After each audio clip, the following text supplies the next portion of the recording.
Tồn tại 1025 loài Pokemon, nhưng số lượng Pokemon được dùng thi đấu lại chưa tới một nửa. Trong số này có vài loài sở hữu hình dạng Mega, thế nhưng cũng không có bao nhiêu Mega được sử dụng. Ok, chào mừng mọi người đến với kênh Trampapedia. Rất vui khi gặp lại mọi người. Mình là Naito, thực tập sinh nghiên cứu về Pokemon. Và đây là cộng sự của mình, Rotom. Hôm nay mình xin gửi đến mọi người video liệt kê những Mega nên thử sử dụng một lần, cùng với một vài cách sử dụng chúng hiệu quả nhất có thể. Những thông tin sau đây là sự tổng hợp nên khó tránh thiếu sót. Rất mong sẽ được mọi người góp ý ở phần bình luận bên dưới. Đây cũng là lời mời gọi dành cho những bạn chưa đăng ký kênh. Hãy nhanh tay đăng ký để không bỏ lỡ những nội dung sắp tới. Không mất thời gian nữa, chúng ta cùng xem video thôi nào.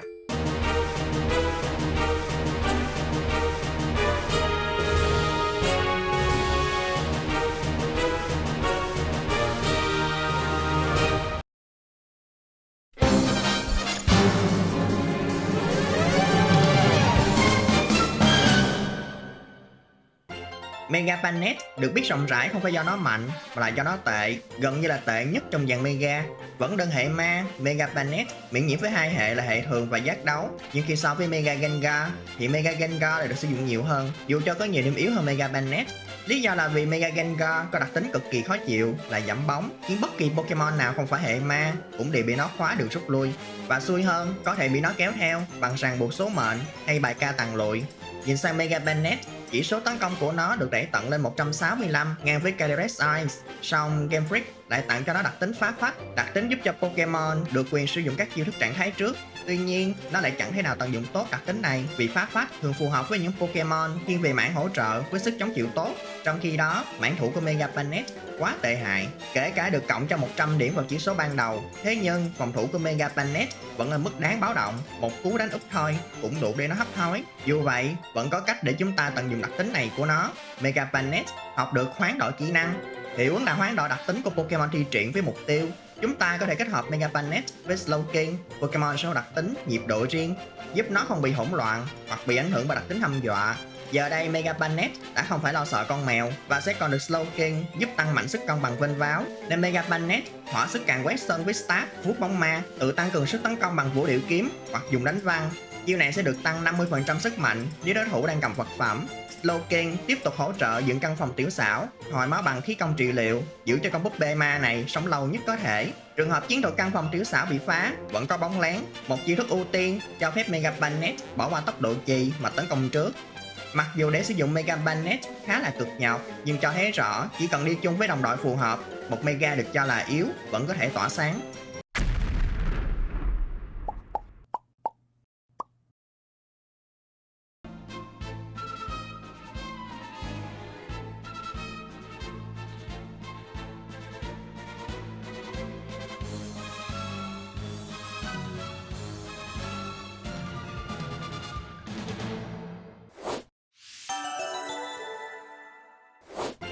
Nhờ vào Mega, Lopunny đã được cứu vớt rất nhiều và nó thường được sử dụng theo hướng tấn công dứt điểm nhanh mục tiêu.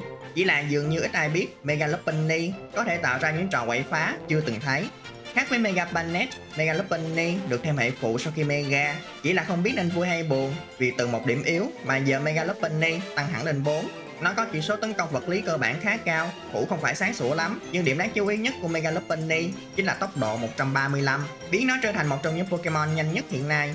Nhờ tốc độ này, Mega Lopunny có thể sử dụng nhượng quyền với hiệu ứng giúp cho Pokemon đồng minh bỏ qua tốc độ mà ra đòn trước. Tuy đã nhanh, Mega Lopunny còn học được cả phổ bóp, một chiêu thức ưu tiên làm cho mục tiêu bị choáng không thể tấn công. Chỉ là chiêu này là chiêu hệ thường nên không thể tấn công các Pokemon hệ ma được. Mà hình như mình chưa nói tới đặc tính của Mega Lopunny nhỉ?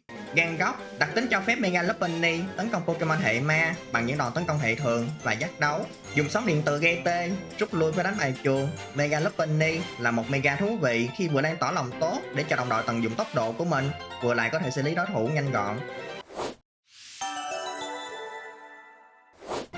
Mọi người nhớ điểm nào nhất khi nói về Mega Glalie? Với mình chính là nổ tung, nổ banh chành theo nghĩa đen, và nó thực sự là việc này cực kỳ hiệu quả, mặc dù vẫn khá phí một slot Mega quý giá. Mega Glalie mạnh ở hai mảng tấn công vật lý và đặc biệt.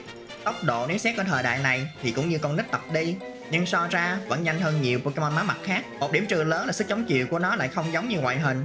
Bù lại, Mega Glalie có đặc tính phủ băng, cách hoạt động tương tự như phủ bay hay phủ vẫy. Phủ băng biến các chiêu thức hệ thường thành hệ băng và tăng 20% sức mạnh. Ở dạng thường, Glalie có đặc tính hữu dụng là thất thường, tăng ngẫu nhiên một chỉ số lên 2 bậc, đó là giảm một bậc một chỉ số bất kỳ. Nhưng vì cái tốc quá lưng chừng, không đủ nhanh để đánh trước, không đủ chậm để vào căn phòng tiểu xảo, thì nên để cho đồng đội gọi gió thường chiều. Glalie có thể sử dụng dáng trụ băng để tấn công hoặc khiêu khích để ngăn chặn đối phương setup. Sau khi đã chuẩn bị đầy đủ, việc còn lại cần làm là mega cho nó để rồi.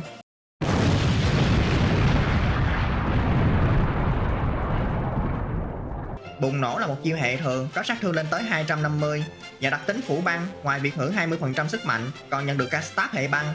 Nhiều đó quy lực đã đủ để dọn sạch sân. Tất nhiên khi dùng chiêu này, Pokemon đồng minh cũng bị vạ lây, nên để tránh hành động tự bóp này, chúng ta cần dùng một Pokemon có đặc tính thần giao cách cảm để né sát thương từ bùng nổ. Nếu được đồng đội hỗ trợ bằng giúp một tay nữa là đảm bảo không đứa nào sống nổi khi cục đá này nổ tung. Nên nó không ngoa khi Mega Glalie là kẻ phát nổ mạnh nhất mọi thời đại, dọn dẹp mọi thứ chỉ trong chớp mắt, dù phải trả giá bằng chính HP của mình.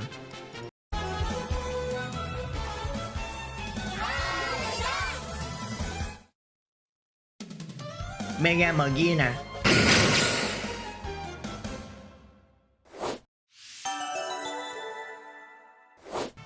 Nếu mình nói Mega Absol là một trong những sinh vật đáng sợ nhất, khiến trai cũng phải khiếp sợ khi nó tung cánh, thì mọi người tin không? Chỉ số của Mega Absol về cơ bản là một khẩu pháo thủy tinh, mãn thủ của nó rất chi là mỏng manh, nhìn qua tấn công vật lý thì phải nói nó rất mạnh, tốc độ ở mức chấp nhận được, nhưng để tận dụng được Mega Absol cần phải có sự chuẩn bị trước. Chúng ta có thể cho Absol nắp sau thế thân, hoặc đơn giản hơn là cho Heliolisk dùng rụng đuôi để đợi Absol dạng thường ra sân. Tại sao không cho Absol Mega luôn? Vì Absol dạng thường có đặc tính tâm chính nghĩa, mỗi khi nó bị đánh trúng bởi các chiêu thức bóng tối là sẽ được tăng ngay một bậc tấn công vật lý. Nhưng nếu Pokemon nắp sau thế thân thì hiệu ứng này sẽ vô dụng, do đó chúng ta cần một Pokemon có đặc tính xâm nhập như Whimsicott. Đặc tính cho phép nó bơ luôn thế thân mà tấn công thẳng vào Absol bằng đánh hội đồng. Chiêu thức có số lần tấn công bằng với số Pokemon hiện có trong team. Kết quả chúng ta có một Absol với sức tấn công khủng khiếp, trong khi thế thân của nó vẫn còn trên sân. Công đoạn bây giờ cần làm chính là tung ra Mega Absol. Whimsicott vẫn làm công việc mà nó giỏi nhất, dùng gió thuận chiều. Mega Absol cứ thế mà dùng đánh giáp lá cà, dứt điểm chiêu lực đối phương, không thì dùng vung tàn bạo. Một chiêu stab hệ bóng tối đánh hết toàn bộ Pokemon trên sân. Không muốn đồng đội bị vạ lây, hãy cứ lựa những Pokemon có đặc tính thần giao cách cảm. Oranguru sẽ là một lựa chọn hữu ích. Nó có thể dùng chỉ thị cho phép Mega Absol tấn công lại lần nữa và chắc ăn sẽ kết liễu đối thủ trước khi chúng kịp phản công. Mega Absol không phải lo sợ mấy chiêu gây trạng thái xấu khiến nó bị yếu hoặc chậm lại và đặc tính gương phản thuật, và còn bảo kê cho sân chúng ta khỏi các loại bẫy. Từ giờ phút này, Mega Absol đúng là Pokemon mang đến tai họa, y hệt như biệt danh mà nó được gán lâu nay. Mega Manectric là Pokemon thuần hệ điện nên việc nó mạnh ở tấn công đặc biệt và tốc độ là quá hiển nhiên.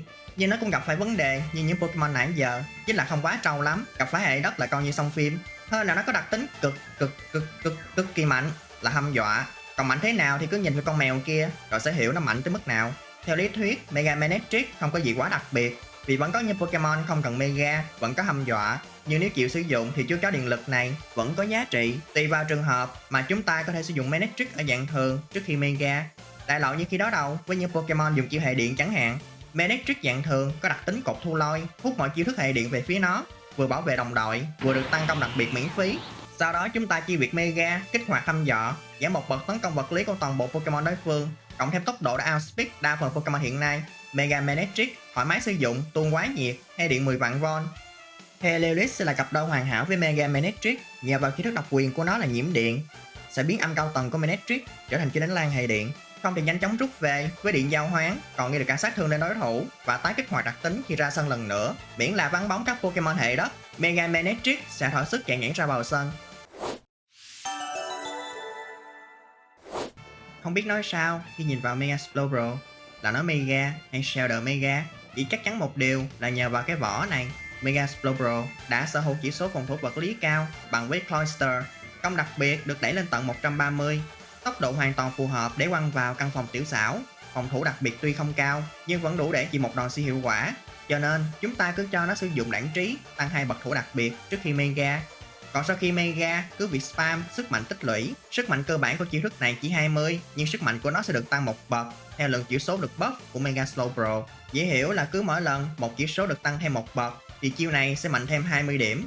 Đặt trường hợp cả 7 chỉ số cơ bản đều được tăng tối đa 6 bậc thì lượng thiệt hại mà đối phương phải gánh lên tận 860. Đi chung với Alchemy, sử dụng trang trí để tiếp tục tăng 2 bậc cho hai chỉ số tấn công. Nếu không muốn bỏ phế thủ vật lý, Mega Slowbro có thể dùng phòng thủ sắt. Kết hợp với đè bẹp, Mega Slowbro tuy cần phải tốn công để tăng chỉ số và cần đồng đội hỗ trợ nhiều, song cái giá nhận lại rất hời.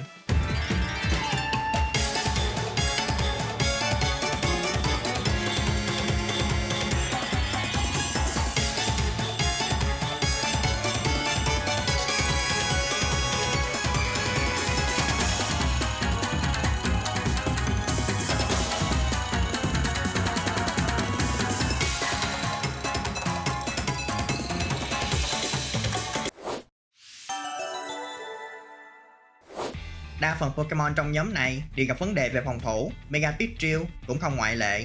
Nhìn vào cái thủ vật lý của nó phải nói là quá hoang mang, chỉ cần lỡ bị gõ nhẹ bởi một chiêu hệ đá thôi cũng đủ để nó khỏi làm ăn. Tuy nhiên, có vẻ đó là điểm bất lợi duy nhất của con ong này. Tốc độ của Mega Pidgeot vô cùng nhanh, chỉ số tấn công vật lý của nó lại còn cao một cách phi lý. Chưa nói tới việc nó sở hữu đặc tính thích ứng, tăng cường sát thương cho những chiêu thức cùng hệ.